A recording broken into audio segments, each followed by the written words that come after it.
Dr. Kimberley Wilson, physical therapist here at Inspire Physical Therapy.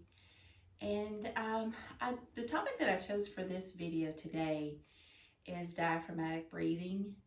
And I chose this topic because no matter who I'm working with, no matter what they come in here for rehab for, whether it's a pelvic health issue, urinary incontinence, postpartum issues, pelvic pain, back pain, knee pain, neck pain, you name it, we are going to work on diaphragmatic breathing. It's just top of the list of the things that I prescribe for my patients.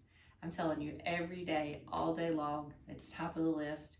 And so I thought that it would be really helpful if I could make a video for diaphragmatic breathing and really hone in on some of the things that I feel like are the most important that you really need to get right in order to get the most benefit out of the breath work. So a couple things to keep in mind.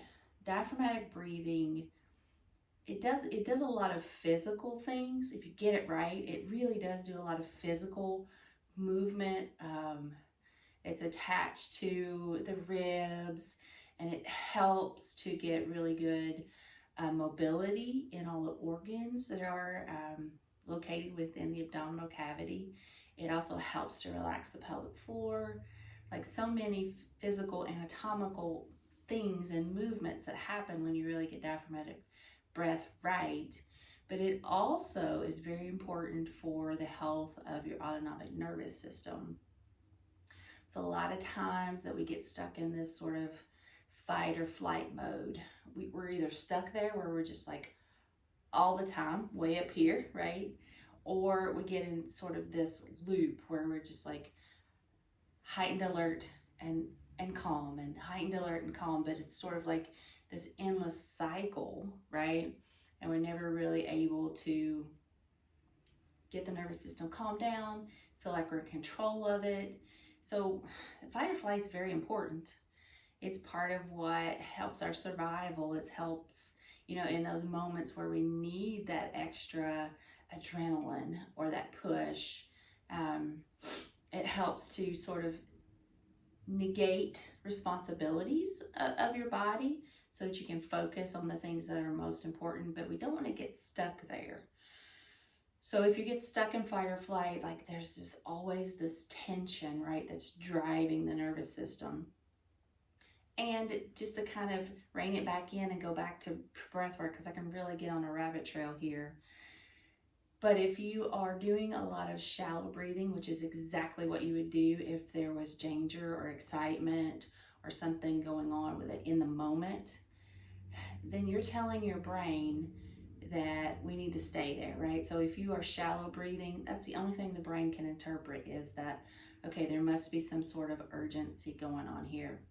So one of the things that will happen is if you're shallow breathing, or if you're just upper chest breathing, like in this shallow part of your lungs, diaphragm's not going to be moving much, right? So it's going to get short, it's going to get tight. So since it's a muscle, we want it to move through its full range of motion for the health of the muscle, right? And so we really have to be intentional and work on that, right? So I just wanted to point out a couple of the things that I think are most important when you're trying to get this right. And always start with rib movement. So if I'll have somebody like lay on my table or get in the floor or stand up and just say, show me how you breathe, right? And 9 times out of 10, it'll look something like this, right?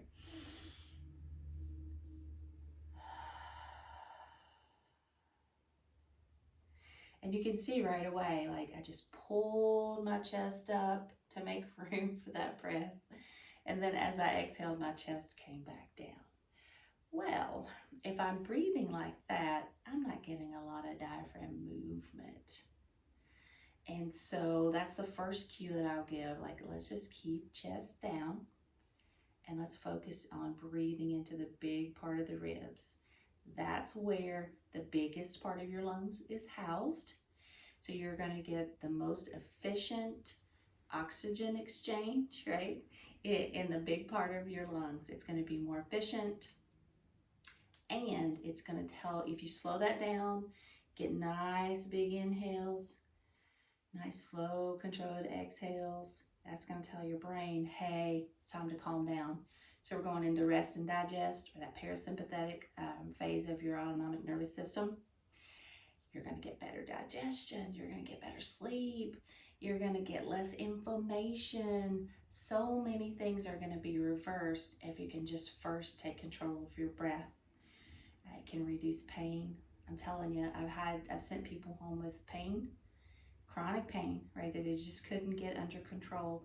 We work on breath work. They go home, they work on that for a week. They come back and say that all I did was work on my breath and my pain is so much better. It really is that effective, but you got to put in the work and you got to try to get it correct. It does matter. It does matter. Performance does matter. So let's begin the work. And so I'm just going to kind of shift my body. This is one of the ways that we work on breath work. So I like to do it in a seated position for some people. One of the things that I'll do is I'll just have my client round their back just a little bit. So you're just sort of rounding just a little. What that does is that helps you to kind of cue yourself where the top of your lungs are. And so I can monitor that and keep my shoulders rounded, and that will keep me from like expanding that like I did at the very beginning to get that deep breath. And so just slightly rounded, arms relaxed on your knees. Nice lengthening in your spine. You don't want to be like super slouched, but just a nice lengthening of the spine. And then when I take my breath in, I'm going to keep my upper chest still. Take a nice deep breath into the biggest part of my lungs. And what I want to think about is expanding my ribs. If these are my ribs here, I'm going to expand them on the side like bucket handles, right? They're going to just do this little bucket handle motion as I inhale, and as I exhale, they're going to come back in. And that is going to help to get my diaphragm involved. My diaphragm is going to lengthen and expand, and then shorten as my ribs come back together. So let's just go through that.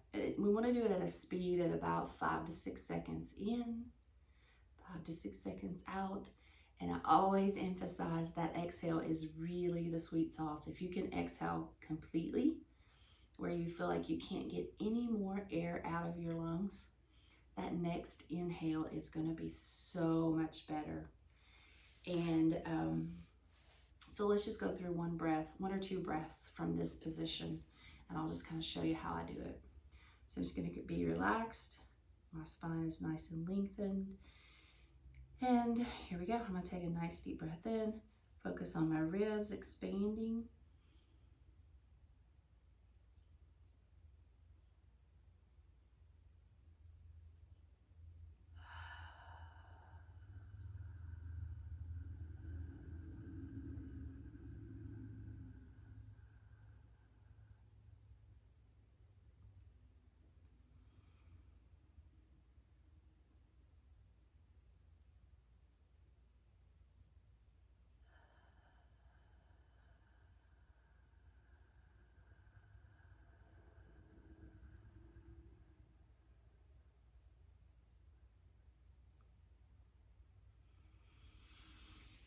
So hopefully you noticed that the top of my shoulders stayed relatively still. And hopefully you could see my hands expanding just a little bit. What you couldn't see, but I could totally feel, was my back also expanding. Just fantastic, because those muscles in your back that are completely overworked on 90% of the people can relax and expand, and it feels really good on your low back. But it also lets the ribs kind of move in that direction too, because we really want a good like 360 movement of the ribs, 360 breath. We want the lungs filling up from the big portion of the lungs first, right? So it's like you're pouring air into the lungs, but we want it to fill it from the bottom to the top, the same way we would a glass of water. If we were pouring water in, it's going to fill it from the bottom up to the top. And so when you take deep breaths in, you're going to reach a point where you feel like, okay, I've got to make room for that extra air I'm trying to get in. But I don't want to do it by lifting my chest, right? I want to do it by really getting those ribs involved. So do it that way. And so let's just work on a little bit of supine breathing, because I want a couple of things that I want to point out as well. Got a little yoga bed going on here. It just feels really nice. And then hopefully you'll be able to see some movements in my abdomen that way as well. So I'm just going to kind of tuck myself up there. Get everything kind of tucked in here. All right, so I want to mention too that a lot of times when you look breathing up on the internet, you'll see like belly breathing. And quite honestly, I've used that term as well through the years, a belly breath. But I don't love it because I feel like it sends the wrong message. Because what I really want is some good rib movement. So if I tell somebody that we're going to work on belly breathing, that's where their focus is going to be. It's going to be on the belly. Are you going to get some air into the belly? 100%. And that's not a bad thing, because I want the air to fill up all the way to the pelvic floor.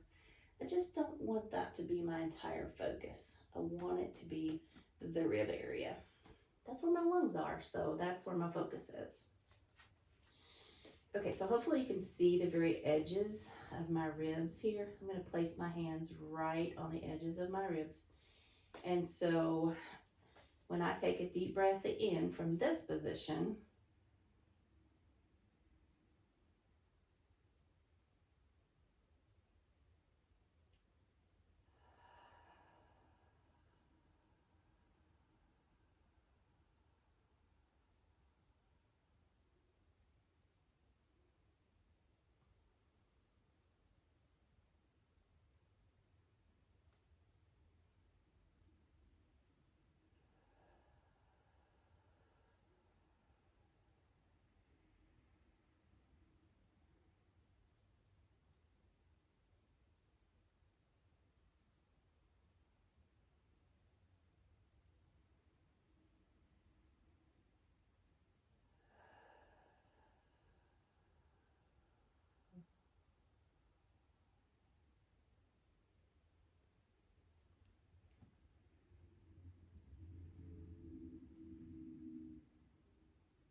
hopefully you can see that the focus is here on my ribs and really still expanding my ribs out to the side, filling up my back. Some movement in my tummy, sure, because the air's going there as well, right? So my diaphragm, as I breathe in, pulls out with my ribs, but it's moving the downward position. So it's going to gently nudge my organs. All of the stuff that's here in my abdomen are going to get this nice, gentle massage. So they're going to push down as well. And my pelvic floor is designed so that it responds to that, and it will also move in this downward motion in a lengthened position.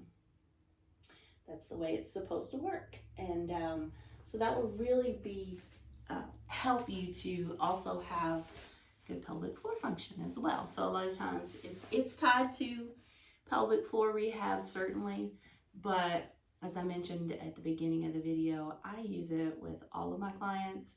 If I'm working, no matter what we're working on, shoulder pain, back pain, foot pain, we're working on diaphragmatic breathing because it's that important.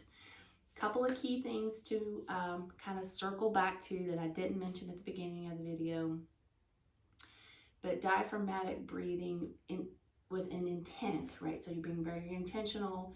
you're taking some time. And I always say, start with 5 good quality breaths. Whether you do that first thing in the morning, do it at night, in the middle of the day, multiple times throughout your day. Don't overload your system. Don't sit down and try to do like 10 minutes of this work. Because number one, if you're not used to it, it's going to be very frustrating.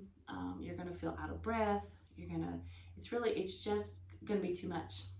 So you want to start with 5 deep breaths, but make sure they're good quality breaths so that you start to do that brain training, because essentially that's what we're doing.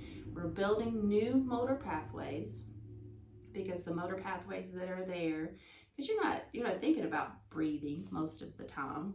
So the motor pathways from your brain to your diaphragm that are breathing for you have developed the motor pathways that oftentimes look like shallow breath, top of your rib breath. And those motor pathways are there, so they're just running all the time. So we're trying to change those motor patterns. We do that with intentional breath work. So you'll notice that you get deeper breaths, that your brain starts to do the work for you. You'll be doing it when you're not thinking about it. You'll do it when you're sleeping. It really does change.